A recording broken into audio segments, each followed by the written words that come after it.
Sampurasun. Hari ini puji Tuhan dengan sangat bersuka cita kita berkumpul di sini. Walaupun saya mengira kita masih belum datang semuanya. Bapak Profesor Dr. Insinyur Ignatius Pulung Nur Prasetyo MSME. Kami ucapkan selamat datang untuk Romo Thomas Becket Gandhi Hartono SJ. Selamat datang kepada Ibu Dr. Diana Susyari Mardianti SPD MP FIS. Ucapkan selamat datang kepada pembicara itu Bapak Dr. Agus Florianus Aser MSI. Bapak dan Ibu, supaya tidak berlama-lama, mari kita membuka kegiatan kita dengan doa bersama-sama.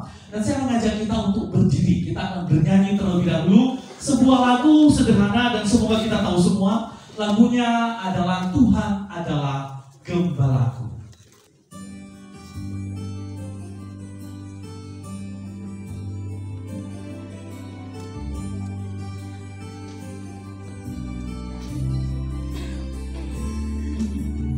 Tuhan adalah Gembalaku, takkan kekurangan. Ia memberikanku di padang yang berumput hijau. Lalu pembukaan dan sambutan. Setelahnya ada sesi yang pertama, spiritualitas pendidikan Katolik menjadi pendidik yang militan di tengah keberagaman.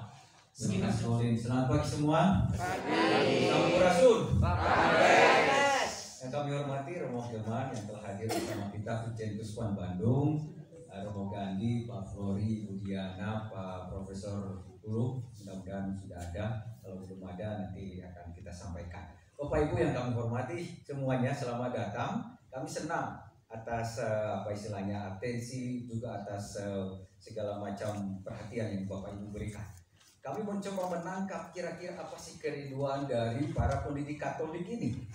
Makanya waktu tahun lalu kami sempat membuat Google Form untuk mencoba mendata ya dosen, guru, teknik kita yang kita punya di Kuskuan Bandung itu gimana sih? Nah, ada yang sudah mengisi, tetapi masih banyak teman kita juga yang belum mengisi. Nah, kemudian kami coba klasifikasikan.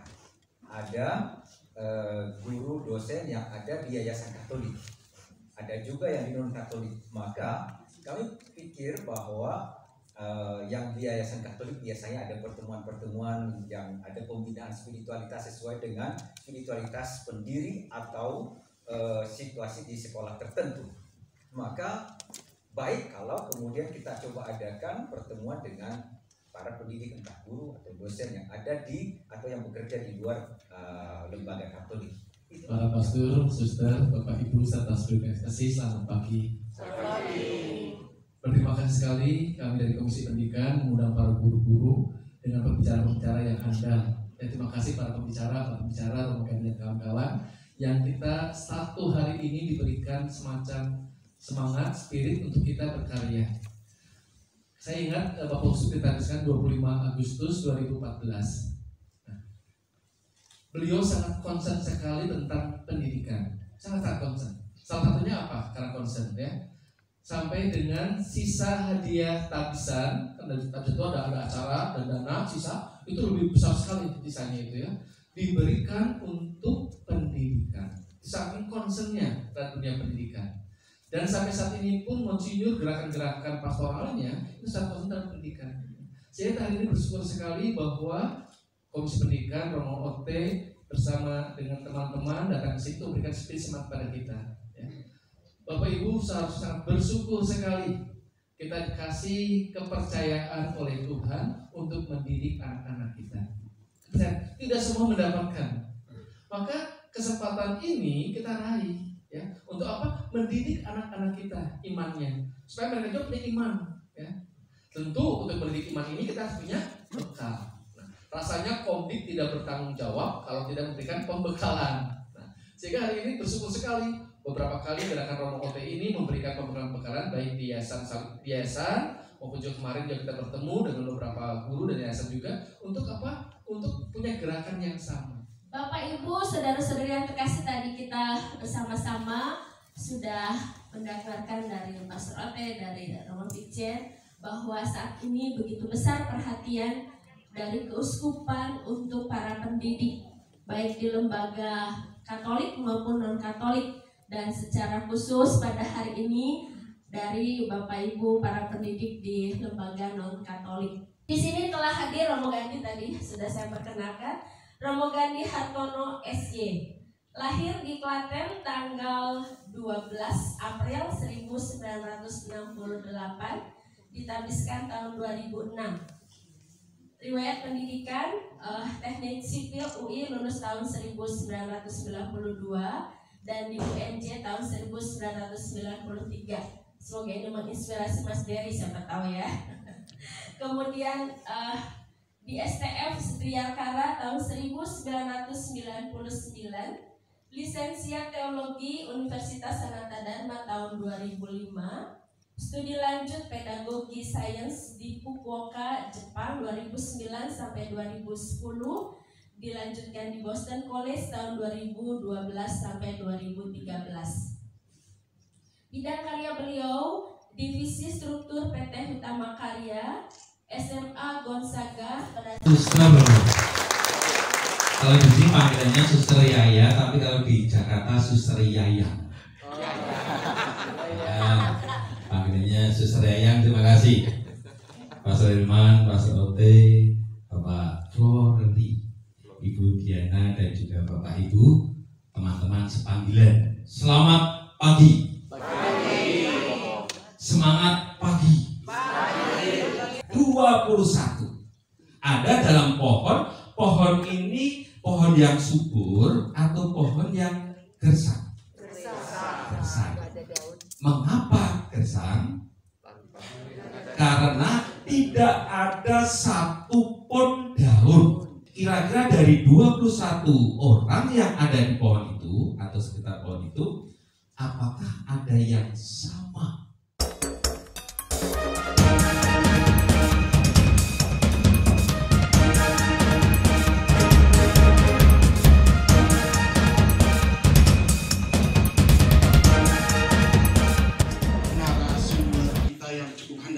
Lalu saya tadi disebut sebagai dosen, gitu ya, baru kemarin dari dosen. Di sini ada dosen-dosen yang senior yang gelarnya itu susah saya bacanya, luar biasa. Dan kebanyakan juga di sini adalah guru-guru senior yang sebelumnya sudah saya kenal. Karena saya memulai karir di pendidikan itu mulai dari guru TK. Mari kita mulai sesi talkshow ini. Saya akan memanggil para narasumber. Yang pertama, selamat datang untuk Ibu Diana. Silakan ke depan dulu. Yang kedua, selamat datang untuk Pak Guru. Silakan ke depan. Dan yang ketiga untuk Pak Flori. Silakan ke depan, langsung ambil posisi masing-masing. Dan yang terakhir Romo Gandhi. Jangan bosan Romo Gandhi. Nanti stipendiumnya saya tambahin. Aduh, jangan bicara stipendium dong. Sawah, kemudian di sebelah sekolah itu hutan jati. Saya pikir kalau saya hanya berkutat di Subang, saya akan kehilangan banyak informasi. Jadi di hari Kamis sampai Jumat itu saya minta ke Santanyala untuk bisa mengajar. Mau jadi mana? Ya, saya ada itu beasiswa Inalum, saya harus kerja di sana di Asar. Oh gini deh, kamu utang kamu ke Inalum berapa? Ya, dan saya tanya, ya, kamu kerja di sini, jadi saya bayar. Jadi mereka bayar pengganti, saya tidak kerja di Inalum, kita kembalikan beasiswa. Habis itu saya jadi TPU. Tapi yang alasan yang lain, karena saat itu saya sudah punya pacar. Itu jadi istri saya. Saya tamatan April Kupang, sebelum seleksi sudah tanda tangan pernyataan untuk siap ditempatkan di mana saja. Jadi Jadi mengapa masuk Akademi Pemerintahan Negeri? Setelah saya SD sampai SMA di Flores, tepat di kampung saya di Riung, Kecamatan Riung, Kabupaten Ngada di Flores. Ya, saya di Ngada. Jadi Kabupaten Utara dengan Sulawesi Selatan.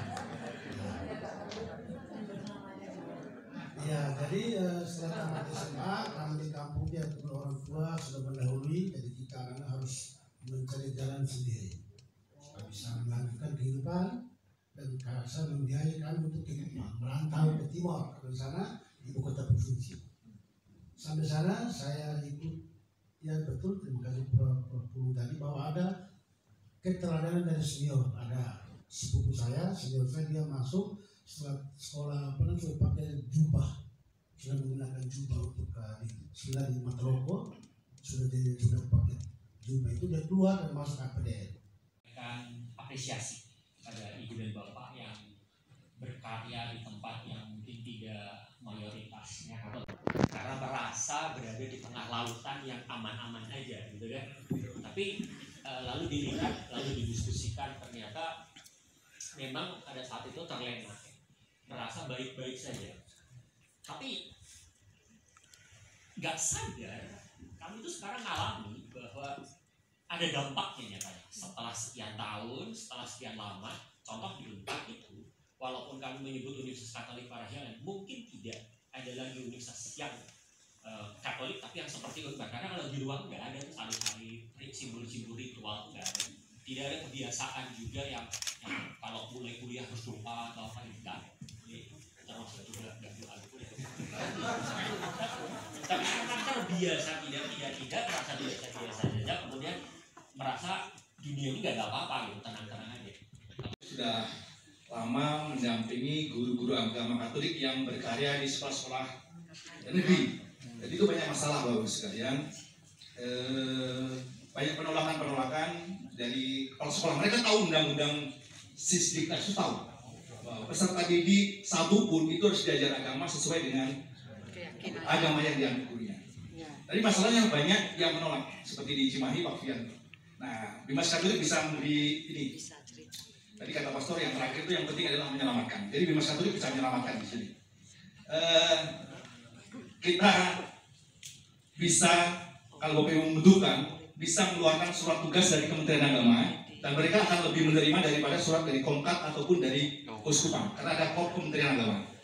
Jadi ada surat tugas dari Kementerian Agama dari Bimas Katolik itu lebih diterima sebenarnya dari ke sekolah-sekolah negeri, karena mereka tahu kerjasama lintas kementerian lembaga. Jadi Bapak Ibu sekalian yang membutuhkan, ada kesulitan, kami bisa datang ke sekolah yang bersangkutan. Kemarin kita datang ke sekolah Cibesi di Jatinangor, ada masalah sedikit, kami datang. Itu Bapak sekalian. Jadi kalau Ibu membutuhkan, silakan datang ke Bimas Katolik untuk meminta surat tugas.